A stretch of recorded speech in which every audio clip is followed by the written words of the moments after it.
Good morning, students. Welcome back to History Lecture. Today we are going to start with the new chapter number 4, the freedom struggle of 1857.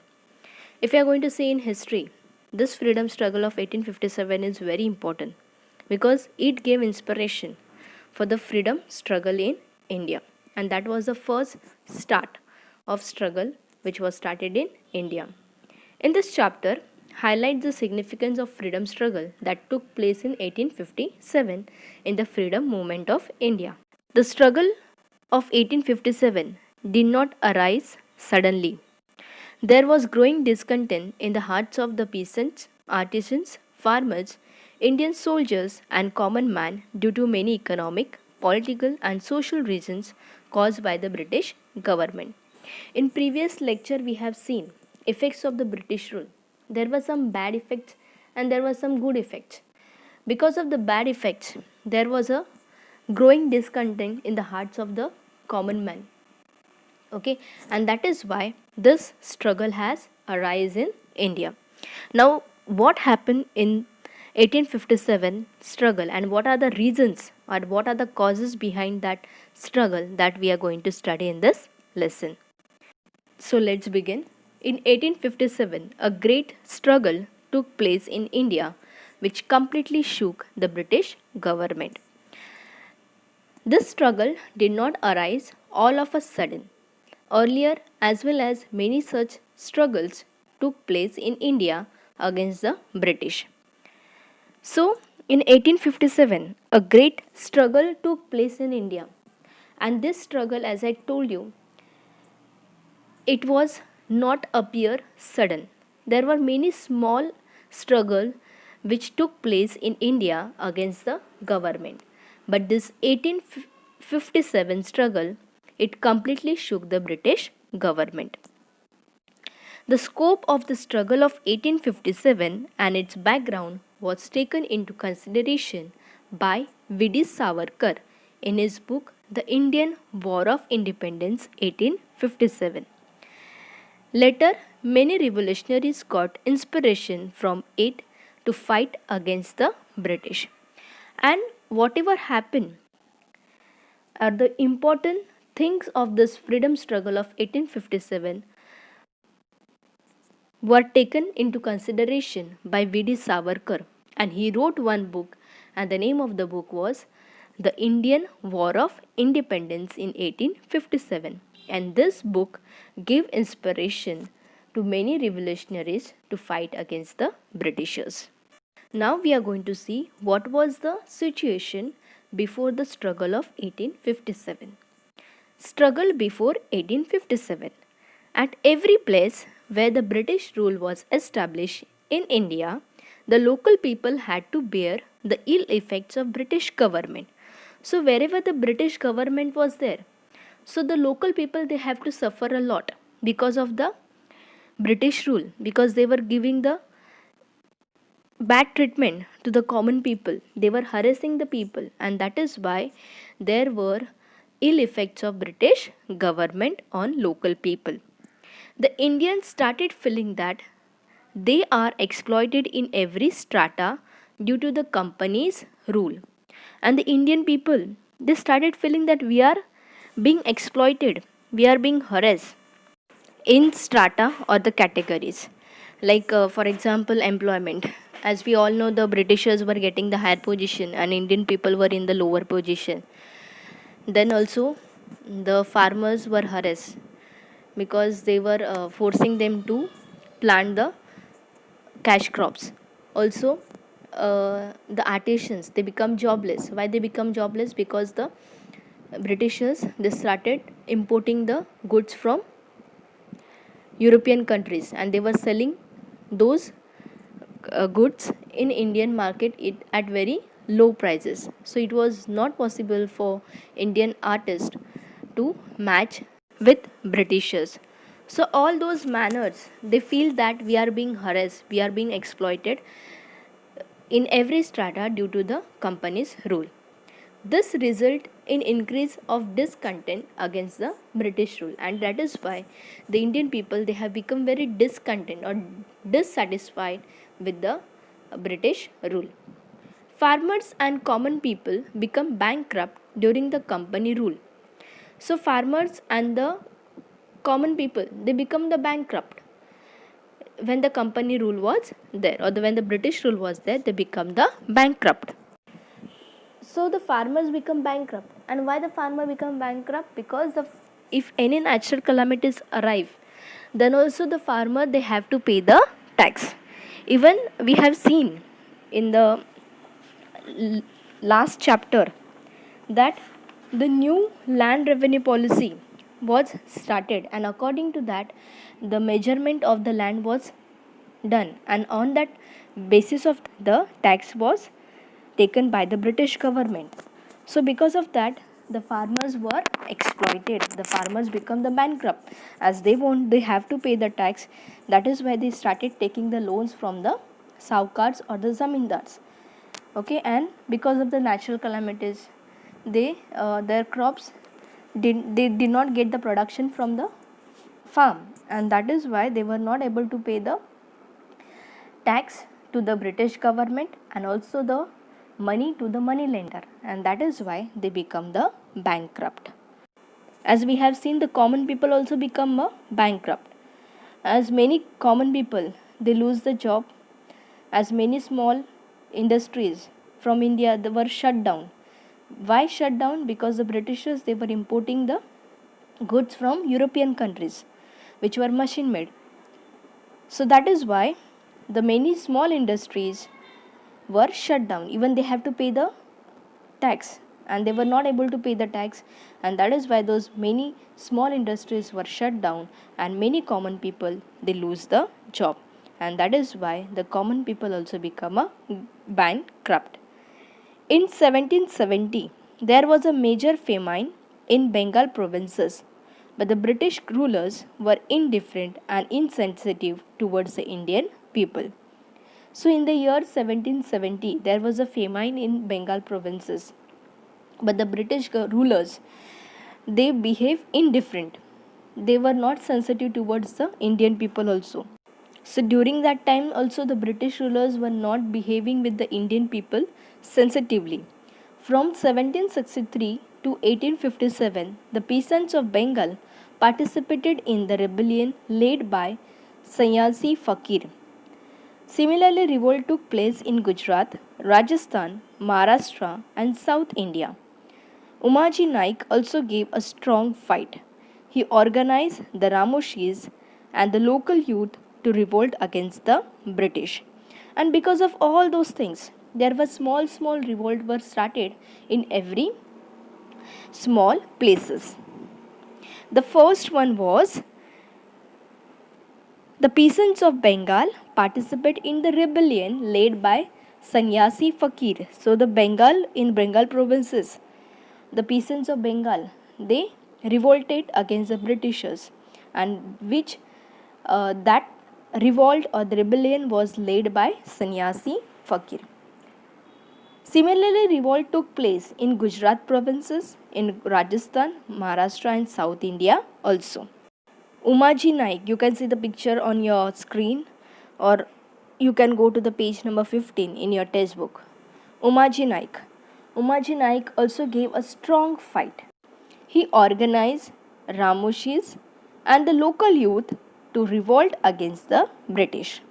They drew a declaration and appealed to fight against the British and overthrow the government. And what declaration they have drawn? That they are going to fight against the British and they are going to overthrow the British government. And that was their appeal. They inspire people in Pune, Satara, Ahmednagar, Solapur, Nashik, Bhor, etc. And that was their declaration, that was their appeal. What was the appeal? That they are going to overthrow the British government and they are going to fight against the Britishers, and that is why they were inspiring the people in Pune, Satara, Ahmednagar, Solapur, Nashik and Bhor, etc. In 1832, Umaji Naik was arrested and hanged to death in Pune. As he was inspiring the people, he was organizing the people to fight against the Britishers, and that is why he was arrested and hanged to death in Pune. The Indian tribes and forest communities also challenged the British rule. Even the tribal people of India and the forest communities, those who are living in the forest, they also challenged the British rule. Their livelihood was dependent on the forest resources. As we all know, those are living in the forest area. Mostly they are dependent on the forest for their livelihood. The British law put restriction on it, and the Britishers they also put restriction on the forest.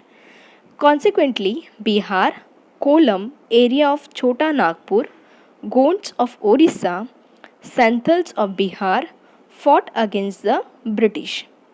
The Gadkaris from Kolhapur and Fond Sawan from Konkan also challenged the British. Before 1857, some zamindars and royal class from different territories rebelled against the British.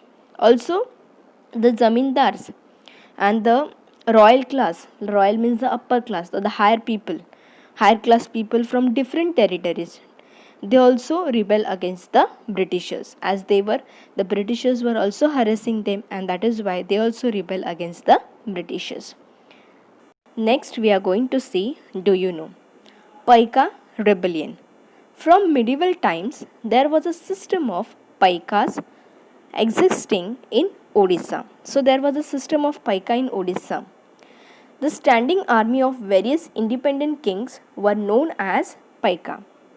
There was a standing army of various independent kings. Independent states were there and they were having an independent army or the standing army, and that was known as Paika.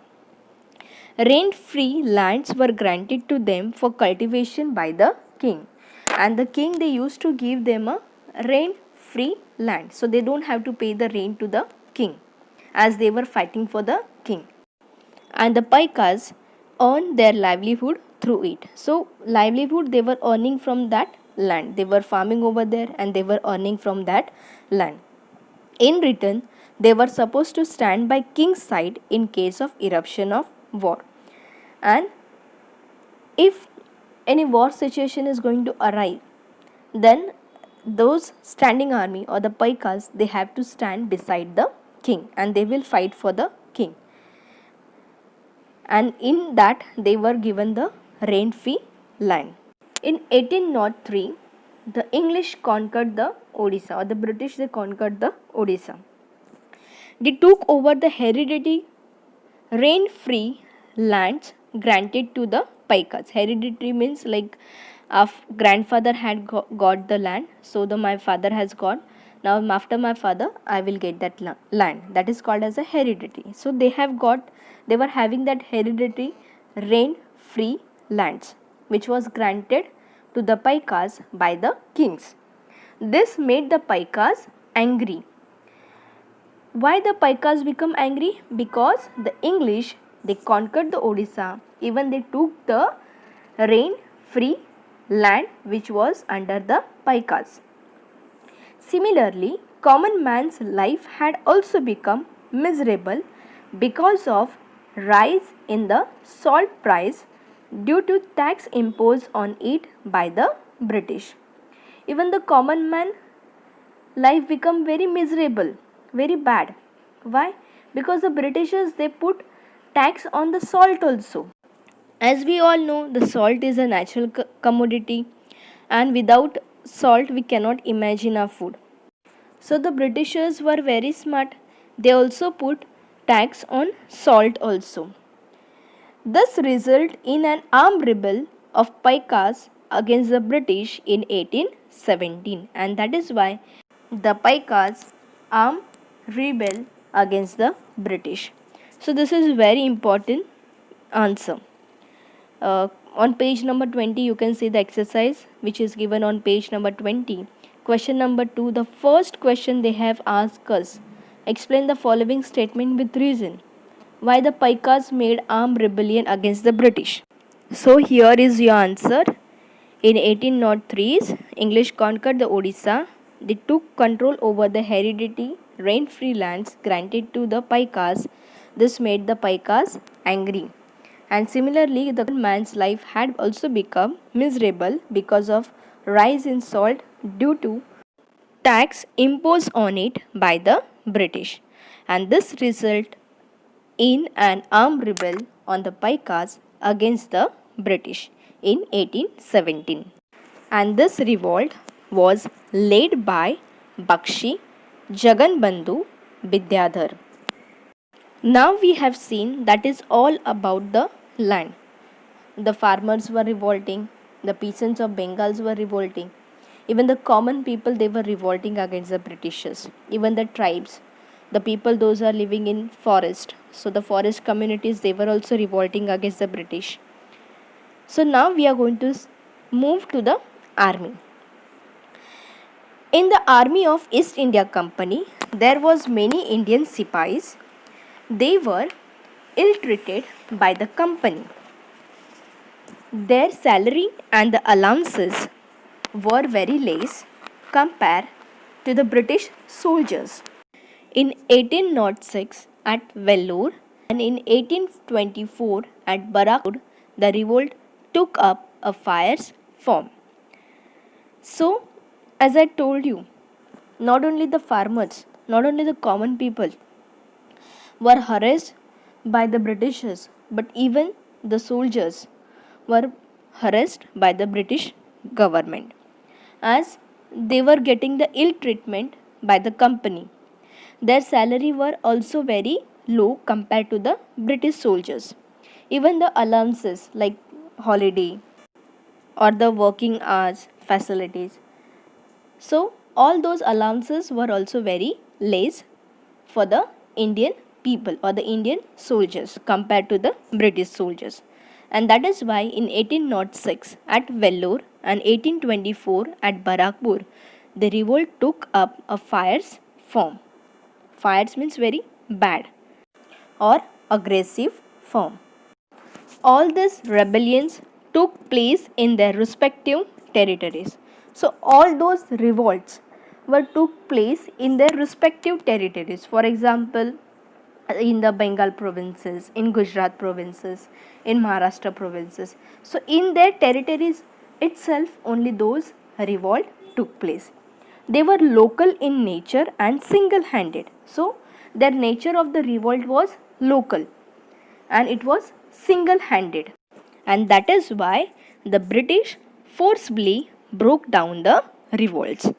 And as I told you, the revolt was there, but the revolt was in that particular territory only, in that particular region only.